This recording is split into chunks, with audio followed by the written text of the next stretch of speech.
తిరుపతిలో ఎమ్మెల్యే ఆరణి శ్రీనివాసులు పర్యటించారు. అక్కడ ప్రారంభానికి రెడీ అవుతున్న అన్న క్యాంటీన్లను తనిఖీ చేశారు.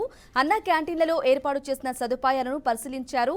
ఎన్డీఏ ప్రభుత్వం అధికారంలోకి వచ్చిన వెంటనే అన్న క్యాంటీన్లను ప్రారంభించాలని నిర్ణయం తీసుకున్నట్లు ఎమ్మెల్యే శ్రీనివాసులు తెలిపారు.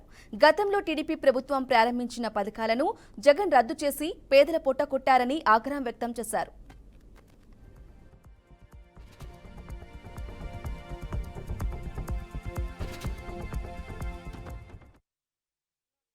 ముఖ్యమంత్రి వర్యులు నారా చంద్రబాబు నాయుడు గారు అన్నా క్యాంటీన్లు తిరిగి పునరుద్ధరించడం సూపర్ 6లో భాగంగా అన్నా క్యాంటీన్లు ఆగస్టు 15న ఓపెన్ చేయాలని ఆదేశాలు ఇవ్వడం జరిగింది.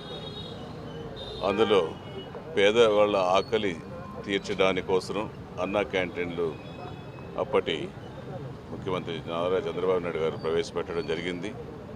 ఇప్పుడు ఈ గత ప్రభుత్వం ఒక రాక్షస ప్రభుత్వం, ఒక మూర్ఖుడు వచ్చి పేదవాళ్ళ ఆకలిని కూడా పొట్టన పెట్టుకొని ఆకలి కూడా జీర్ణించుకోలేని వ్యక్తిగా ఉండి పేదల పొట్టగొట్టిన ముఖ్యమంత్రి జగన్మోహన్ రెడ్డి. అటువంటి వారు ఈరోజు పేదలందరూ కూడా బుద్ధి చెప్పడం కూడా జరిగింది.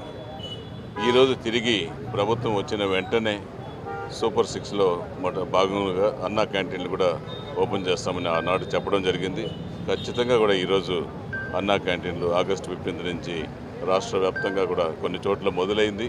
మిగిలిన చోట్లంతా కూడా ఆగస్టు 15 నుంచి ఖచ్చితంగా కూడా ఓపెన్ అవుతోంది. పేదవాళ్ళ ఆకలి తీర్చే ప్రభుత్వం